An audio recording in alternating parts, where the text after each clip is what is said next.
Lomas Brown, what's happening? I'm good, Jeff. How you doing today? I'm doing great. I cannot wait for Sunday night football. And I've heard a lot of the players talk about it this week, from the Eagles to the Lions. Jared Goff has said that it's had this game circled on his calendar. I know every week's a big week, but when you look at this game, this really felt like Eagles-Lions was going to be the NFC Championship game last year. What is the excitement level from the Lions' perspective on this Sunday night football game? Oh, we're very excited. They are, especially after what I say getting right against the Washington Commanders. As you know, the week before against Minnesota, it was just a bad feel, bad look, bad loss for the organization and the team. And the way they bounced back with Dan Campbell calling plays this week, I think the guys are feeling confident, but they know that this is a different animal than going up against the Commanders. This is a stern test. And, Jeff, I have been saying all year long, because of what type of team we had, that other teams were measuring themselves against us. Now I think I have to reverse that, because I think we want to see where we are going up against a great Philadelphia team, the defending champs. I think this is an opportunity to see where we are at this particular time of the year. I want to get into that whole Dan Campbell switching it up, taking the play calling away from John Morton. And the Eagles, I feel like, have a similar situation with their offense. It feels like it's struggling. I want to get into that in a second, but I do want to ask you, when you look at these two teams, does this feel like this is 1A and 1B, not only in the NFC, but maybe in the NFL? This really feels like it's the top two teams in the NFL, in my opinion, especially in the NFC. I'm not convinced that the Seahawks and the Rams are that, top tier teams. I look at the Lions and the Eagles. Like I said, last year I really thought these were the NFC championship teams. Yeah, I'll go a step farther and say, man, if these teams look in the mirror, they're basically looking at each other. I think when you talk about defense, offense, special teams, you're talking about the coaching staff. I mean, I think these teams mirror each other. Our approach is we want to be physical at the line of scrimmage. We want to be able to run the ball. That's the same thing that Philadelphia is built on, being physical at the line of scrimmage, being able to run Saquon Barkley. I look at us defensively. We're playing downhill. That's what we want to do with our D linemen and our linebackers. Philadelphia wants to do the same thing, and they do the same thing. So I think we kind of mirror image each other. And you're right. I think we are the top two teams in the NFC.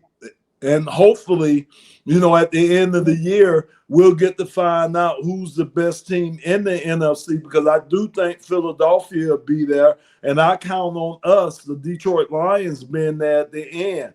The only thing we can't control, and both teams can't control, is just the injury factors. And as you know, Jeff, that hit us really, really bad last year. Started a little bit this year. So hopefully we could get a lot of our guys back. But I do think we're mirror images of each other. So what is the X factor in this game on Sunday Night Football? Where's the advantage? Where's the disadvantage? What do you see right now when you look at these two teams, how this could shake out Sunday night? Yeah, I mean, I think one area that a lot of people don't talk about will be the special teams. I think you could gain the advantage in special teams, either be it through, hidden yardage, maybe a big kickoff return or something, a punt return, a turnover on special teams. I think that can be huge going into this game. But I think this game is going to come down to the best team that executes. Again, with Dan Campbell being our play caller now, that I thought our offense operated at the highest level so far this year, both in the run game and in the pass game. Calvin Shepard, our defensive coordinator, has been doing a great job with the defense. We called it the Legion of Boom, because we've been getting so many guys, having to move so many guys in there that haven't been with the team, and had to play with a lot of guys who are not really familiar with us. But he's done a great job of doing what he's had to do. So to me, I think it comes down to the team that makes the least mistakes, both penalty-wise and turnover wise, I think that's the only advantage I could see where the advantage would lie at. I have one for you. How about the fans? How about the atmosphere Yes. Sunday night? You know, Dan Campbell talked about it on the radio this week in Detroit. He talked about what it's like going into Philadelphia. He was telling this story about how he's had batteries thrown at him. He's been stabbed. And then he told the story about Michael Strahan during a game where an Eagles fan had like a cup of tobacco spit. And this is so gross, but it was thrown at Michael Strahan, and Dan had to like back off. From your perspective, as a former player, you know, you played 11 of your 18 seasons with the Lions. You have certainly played, you know, at Veteran Stadium. What is it like as an opposing player coming into Philadelphia, unlike any other place in the league? It's chaos. I that's the word I'll use is chaos. And a quick story for me is, of course, I made the famous guarantee as a Detroit Lion when Ray Rose. I love this story. So tell this. Yeah. I love it. Yeah, when Ray Rose was the coach back then, we came in there in 1995. We came in there on the 7-game winning streak. And of course, I made the prediction that I guaranteed that the Lions would win this game. It would be over early. And OMG, Jeff, when I got there, I mean, the fans were ready. They were rocking our bus. They had a sign and they had my name on it. And they had Lomas spelled out, but it had loud, obnoxious. You know, it had all kind of monikers for my name that was put on there. And I'm going to tell you, the worst cussing I've ever taken as an NFL player was from a 12-year-old when we were warming up in the end zone before that game. And I looked up and his dad was standing next to him. And I asked his dad, I said, "You let your son talk like that?" And he was like, "Yep."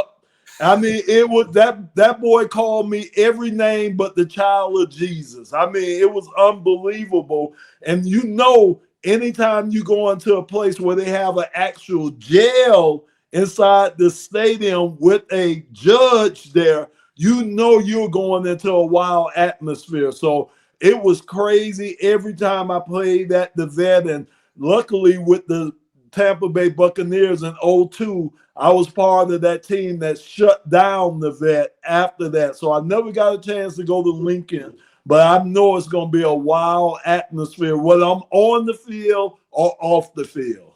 It's a great story, and that pretty much sums up what it's like for the opposing team. And, you know, the way Dan told it, he wasn't angry. He told it like it was an endearing story and saying that, and this is what I love about Dan Campbell.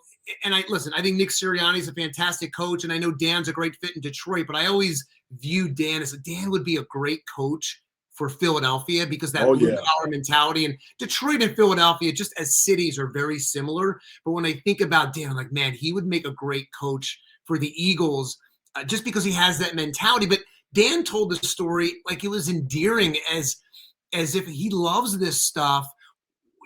Do guys, is there some part of it? I mean, look, nobody wants to be spit on. It is gross. And, you don't feel that behavior, and cursing from a 12-year-old. At the same time, as an NFL player, do you get up more for games like that where you're like, I want to silence these guys. I want to send these people packing. Is there something about that as a competitor when you go into a place like that? Or do guys get intimidated when they come into a place like that? No, I think that I think, like you said, it's that us against the world mentality that you take into a place like that. Because you already know what it's going to be like, especially if you're a vet and you've been there before. You already know it's going to be wild. We know how that atmosphere is going to be. We know they're 100% Philadelphia fans. I think we're going to travel pretty well. And I tell our fans, be ready.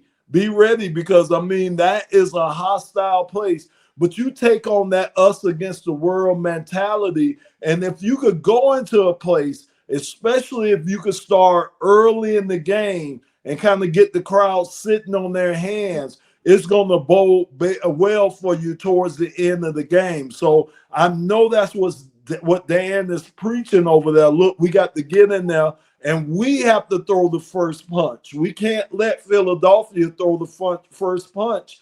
And I know that's some of the things he's going to get these guys prepared for, especially guys who have never been there and never witnessed that type of atmosphere.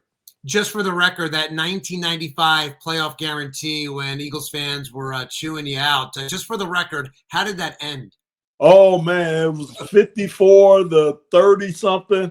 I mean, it was bad. I had little Fred Barnett. I had the little wide receiver Fred Barnett. He was running up on me talking noise. Lomas, you shouldn't have said that. But I heard what Ray Rose, I heard that Ray Rose turned the narrative of what I said. He was like, I know what I said. I guarantee we will win. But in the locker room, I later heard that Ray Rose said, yeah, Lomas is coming in here, some things about your wives and your kids. And I'm like, oh my goodness, I didn't even bring wives and kids into that. It was just, I guarantee we will win. But Ray Rose, being the masterful coach, the masterful motivator that he was, he had those guys ready to run through a wall. I don't think we stood a chance that game, and quite frankly, we didn't stand a chance that game. Yeah, and when you do talk about an atmosphere like that, and you have to get involved in a silent count, and I've been out to so many Eagles practices over the years where they're going into Seattle or maybe Kansas City, or even Ford Field is super loud. I mean, Ford Field does not get enough credit for just how loud that place is. As the quarterback talking to the huddle, when it's that loud or there's a silent count, take me inside a huddle like that. Just how difficult is it to hear the quarterback call the play, or if you have to run the silent count, what is the challenge there? And what do you really hear? Are you able to hear the quarterback, call out that play? No, I mean, that's a great point. And actually, you have to kind of shorten your playbook. To be honest with you, there's certain plays that you won't be able to run because it could be a check with me, or it can be a play that marries up another play, and you have to kind of take that out your playbook because you won't be able to communicate that. A lot of pointing goes on when you're in a stadium like that, because again, like you say, the communication has to be more visual than it is audio because you can't hear. The other thing now is, I'll say it's a tad bit easier these days, because remember back in the day when I was playing, if a D lineman flinched or went past the line of scrimmage, he could get back. It wasn't called a neutral zone infraction. Right. But if the lineman moved, it was automatically a penalty against us. So that's a small advantage that they have. But I think the thing that happens is, like I say, you shorten your playbook down because there's certain plays, certain looks you won't be able to get to. And then the other thing, like I said, it's going to be more of a visual game, meaning as a tackle, I'm looking in at the center to see who he's pointing at, the Mike linebacker and everything. And a lot of times you just going off feel, or you going off instincts to know when you need to go. Obviously, as an offensive lineman, I'm sure you either hate or appreciate the tush push. And I know Dan Campbell and the Lions are among the teams that are in favor of keeping the tush push. And I love Dan's perspective on it, which is they do something unique. If everybody could do it, they would do it. As a former offensive lineman, can you appreciate just how difficult it is to pull off that tush push? Oh, without a doubt. I mean, think about it. You have to get, and Jason Kelsey did a great job of that. But he's right. Said he'd probably keep playing if it wasn't for, he's probably joking, but he was kind of saying he would maybe still be playing if it wasn't for that tush push. That took so much out of him. And I don't think people realize when you see it on TV just how difficult. And look, you have a quarterback that can bench, 1,000 pounds. Right. But just how difficult that play is. No, you're right. And the thing about it for offensive linemen, if you think about it, you got to get up under these defensive linemen. And that's hard to do already starting off and everything. Plus, you have to keep your legs moving. And that's a lot of human being on top of you. It's a lot that goes into that play. And you're right. And Dan is right. I mean, if you could pull it off the way Philadelphia has pulled it off and seem to be the only team that's been able to master that, we felt that we had a good offensive line, and we still do have a good offensive line. And even with the offensive line that we have, I don't think we could be as proficient as Philadelphia is with running that tush push. Plus, like you're saying, when you got a quarterback that can squat 1,000 pounds, that really, really helps. So you see all these different versions of how guys try to get through that with tight ends back there pushing and different things, or having the tight end under the center and he's running it. But I just think Philadelphia has worked on that, and that's a play that they mastered. And the only thing I can see is I think the refs have to pay a little attention to the mind and get just a little quick start on that sometime. Yeah, but we saw that even on the Packers on Monday Night Football. I mean, they jumped on a previous play, and so I don't know if it's so much on the tush push as it is on any play. I mean, when you're talking about sides, wouldn't that just be on any play? And a lot of people are pointing that out, like, oh, the tush push or offsides, we don't know how to judge it. But at the end of the day, if you're jumping on whether it's a QB sneak or a play action, whatever the play may be, I mean, is there a difference? It doesn't seem like there's a difference to me. No, it isn't. You're right, Jeff, and you're right. The referees just missed those calls. Those were just calls that they missed on both, like you say, Green Bay and with Philadelphia. So those are just calls that they missed. I know a lot of people, again, because they can't stop it, they're making a big deal about that. And believe me, as our former offensive lineman, if you could get any advantage, if you could get a half a click off before that defensive line, that's going to give you an advantage. And if you can take it and get away with it, you do that. Look, I tell people I held every play. I was just good at holding, and I got away with it. So if you can, you are going to do it. Yeah, and maybe Barry Sanders owes you a few dinners for that. Although he probably would have juked and deked away from that anyway. He was so amazing. He probably didn't even need that. Somebody that blocked for Barry Sanders. Can you just tell people what that was like? The younger audience, I don't think they realize just. We see the modern day, the Saquon Barkleys and different running backs throughout the league that are special, but Barry Sanders, of course, on a different level.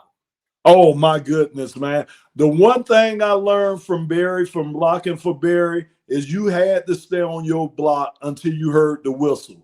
Now, that was the old adage that you always heard, even through Pop Warner, high school and college, block to the whistle. Well, with Barry, that was ever more true, because Barry could start off on this side, and the next thing you know, he's behind you. So you didn't never want to be the guy, myself, Kevin Glover, we never wanted to be the guys that got Barry tackled. So you would stay on your block until you heard the whistle, because like I said, you just never knew where Barry was. And you're right, man, just a special running back. And I always tell people, you could Google Barry and YouTube him, and you're gonna see all this highlights. But for us in the that block for him every Monday, and it could be a 2-yard loss, Jeff. I'm telling you, it's gonna be the best 2-yard loss you ever seen in your life, or the best 1-yard gain you ever seen in your life. It would always be in film studied on that Monday after a game. It would always be at least 5-6 times you have the clicker in your hand and you'd be like, oh my goodness, how did he do that? So it's not always the big runs that Barry made exciting. Like I said, it's the 1-yard runs, it's the 2-yard loss, and it'll be the best 1-yard or 2-yard loss you ever seen in your life. You probably, because when you're in it, you're in those moments blocking, you don't see any of this. It's probably that day after, that Monday, that Tuesday, looking at film where you're going, oh my goodness, what did he just do? That's incredible. I'm sure you have because you played with Barry Sanders, in appreciation for Saquon Barkley. Obviously, his numbers aren't there this year, but what he did last year, what Saquon did last year is just tremendous. And his ability, I mean, he was drawing comparisons to Barry Sanders, and I know that's a very, very tall task, but how much appreciation do you have for someone that played with Barry Sanders for Eagles running back Saquon Barkley? Oh, a tremendous amount of respect. I did a podcast earlier today, and I talked about the importance of not letting him get started early. That's going to be one of the keys for the Lions, because if he gets started early, his vision, I mean, that's underrated. His vision, I mean, I watch how he sets up blocks. I watch how he could bounce back and find that cutback. All the things that Barry did, a lot of the things that Barry did, and the strength. I mean, again, those guys were similar in build from the legs down, because that's what Barry had, the big thighs and the legs, and they're explosive guys. So it's a lot of similarities between Saquon and what I've seen from a Barry Sanders. Like I said, it's only one Barry Sanders, but I tell you what, Saquon, if you let him get started early in this game and he's able to pick and choose and find his holes and has opportunities to exploit it, it's going to be a long game for us, because, again, you guys are built just the same way we are. We need to get that run game going. That run game allows Jared Goff to get back in the play action pass. It allows those big offensive linemen like Penei Sewell and Taylor Decker to be going downhill, and it allows us to try to control the line of scrimmage, which is what we're going to have to do to win the game on Sunday night. I don't think people appreciate just how much of a challenge the Lions running backs are. I mean, Jahmyr Gibbs, David Montgomery. I mean, Gibbs just won NFC Offensive Player of the Week. And, he's both of them are big guys. But what Jahmyr's doing, what Montgomery does, and, look, Montgomery, take away the stats, what he does blocking and everything else. When you look at those two, I mean, you could make the case that they have a better running attack right now compared to the Eagles. And I know Saquon Barkley, gets a lot of credit, but what the Lions are doing, with Jared Goff in that running game has been unbelievable. Yeah, and I'll say this back to Saquon.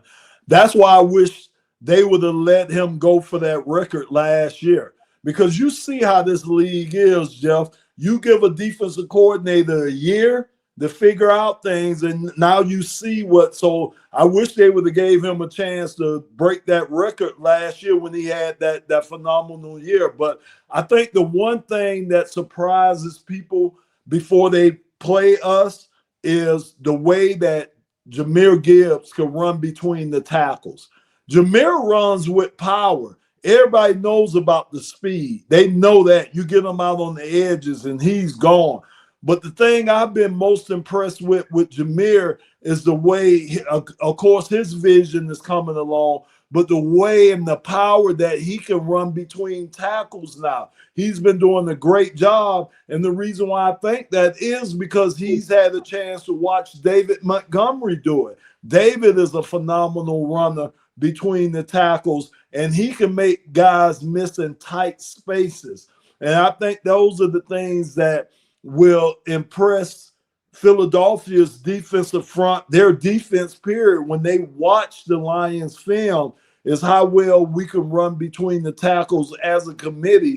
But just like I say, how well Jahmyr Gibbs is between the tackles. And that's our run game. It's by committee. It's those two guys, Sonic and Knuckles. Those are the two guys that make that run game go along with our offensive line. Yeah, and when you look at Jared Goff, he's having a tremendous season, and you could make the argument maybe it's his best season. But when you look at Goff, it's similar to me as Jalen Hurts, is that I don't think he gets enough credit around the league. And, people, he's not a top 5 and all that nonsense, which I don't like, because look, you only can have one quarterback, and Goff's been tremendous. Hurts has been tremendous and won a Super Bowl, obviously. But Goff looks one-dimensional just because, he's not Lamar Jackson. He's not Jalen Hurts with the legs. How do you beat Jared Goff? Is it just rushing him? Is it just applying pressure? Is it that simple?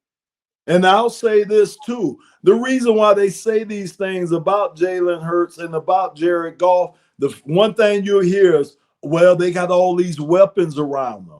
But still, somebody has to get the ball to all these weapons. That's all I've heard about Jared Goff, where he got this run game with Sonic and Knuckles. He got Amon-Ra. He got Jameson Williams. He has Sam Laporta. You know, you hear the saying about Jalen Hurts with all the weapons he has. But somebody still has to get the ball to all these weapons. And Right. I think both of those guys do it at a high level. And I think that's the reason why they're kind of dismissed when you start talking about the MVP race, because people think they're just surrounded by all these weapons and they don't make these guys good.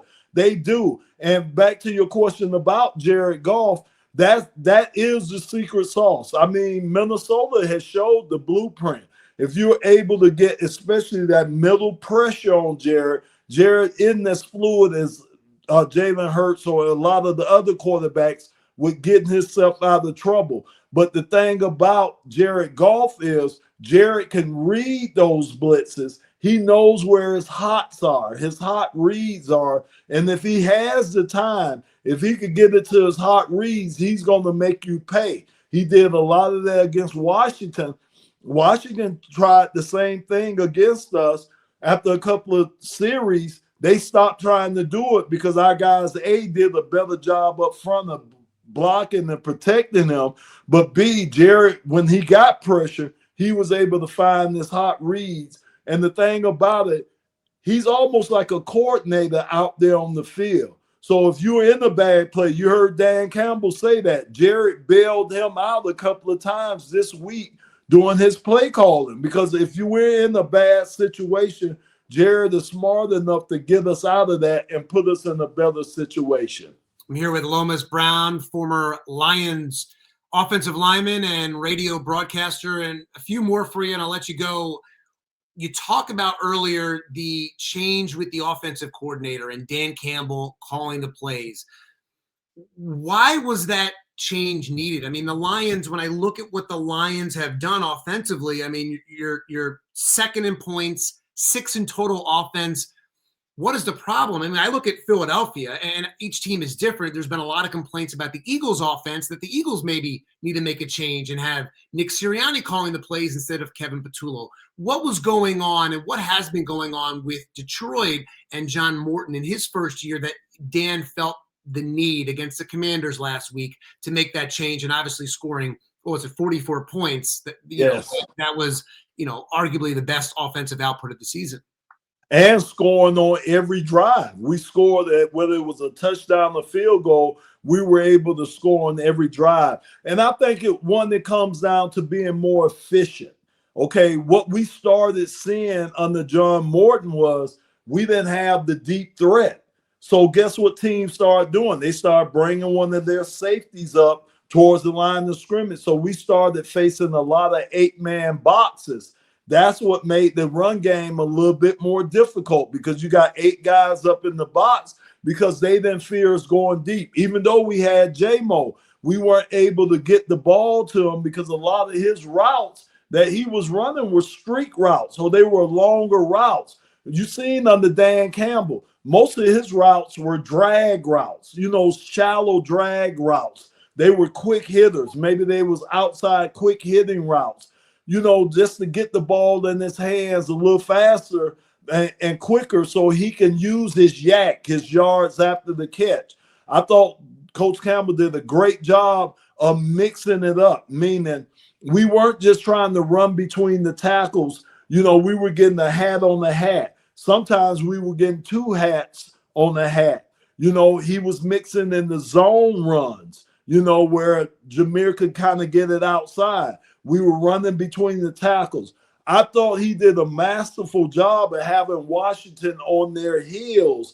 And a lot of times when you hear a fresh voice or you get a different perspective on what you've been seeing, and that's what Dan Campbell did. He just wanted to bring a new approach. He's seen things a little different than Johnny Morton seen it. Now, I do think this is going to bode well for Coach Morton. Why? because he gets a chance to sit back, see what Dan Campbell wants to see, how he wants the offense to look, see how some of the plays he implements. And it was the same thing he did with Ben Johnson. If you remember, Ben Johnson didn't start off calling plays. It was Dan Campbell calling plays. Right. Ben Johnson got a year or so, or 7, 8 games to sit back, watch how coach wanted to construct the offense, how he wanted that offense to look. And Ben just flourished. He just took it to another level. Not take anything away from Ben Johnson, because he's a great play caller, but he was able to take Dan Campbell's offense and take it to another level. And I could see John Morton being able to do the same thing. So it's kind of like a fresh voice, a fresh approach. And I just think Coach being on the sideline, he has the feel of guys coming off the field. I mean, as offensive lineman, if you're not running the ball, you making your displeasure known to the offensive coordinator or to whoever's calling the plays. It's kind of hard when the coach is up in the press box. And I'm not saying that he has to come down for that reason, but I just think it was just a whole different approach to the game. And I expect Coach Morton to be back later on in the year. Like I say, Dan just says he wanted to just get a fresh perspective on things. Yeah, it feels like that's similar to what's going on in Philadelphia. I mean, Kevin Patullo in his first year, the offense, it's not living up to the potential. I mean, the Eagles offense, which is hard to believe, passing offense 25th in the NFL, 23rd overall, although, they're the best team in football in the red zone. It's hard to fathom that the Eagles are arguably the best team in the league, yet they're having so many issues. And, A.J. Brown has been very passive aggressive with things he's saying on Twitch and social media, not directly calling anyone out, but he seems unhappy. Have you ever played with a teammate that has been unhappy, and let's say the team's doing well, and then how do you handle that as a teammate? But guess what position that normally comes from? I tease Herman Moore all the time. I say the wide receivers, they are divas. That's where they think about it. Think about where it comes from. I mean, because again, because they're so dependent on everything going right around them to be able to get the ball. Think about it. If the offensive line isn't blocking and your quarterback doesn't have time, he can't look downfield to get the ball to those wide receivers. It's so many things that have to go right for wide receivers to flourish and have good game. With a running back, you could just turn around and hand the ball off to him and he can have a good day. The wide receivers are so dependent on the quarterback, and not just the quarterback, the offensive line. So that's where you get a lot of this. Believe me, I played with numerous wide receivers, and anytime there was a complaint, it was coming from those guys and stuff. So I just think the thing with AJ is they just have to get the ball in his hands. It don't have to be deep routes. Every time I see him running a route, it's 15 yards. It seems like it's a 15-yard route or more. It could be a short route and let him do what he can do, just like J-Mo. That was the problem with Jameson Williams, why he wasn't as effective early in the season, because most of his routes were longer routes. It's nothing wrong with a 5-yard slant, get the ball in his hands and let AJ break some tackles. There's nothing wrong with a wide receiver screen. There's nothing wrong with running the reverse with AJ. Just to get the ball in his hands. I think that's what he's really saying, because he knows he's a weapon. He knows what he can do for this team if he's given the opportunity. But right now, he just feels like he's not being given the opportunities that he needs. So I just think they'll figure it out. I hope they'll figure it out this Sunday night. Right. But I do think they will try to figure it out and get the ball in their weapons' hands, because you think about him, Devontae, you think about some of the guys at the tight end position, Saquon. You guys, like I say, mirror what we have here in Detroit. And with all that firepower over there, plus you got a quarterback that can scramble. So you could throw in RPOs when we can't do that because of Jared. So you throw in all that.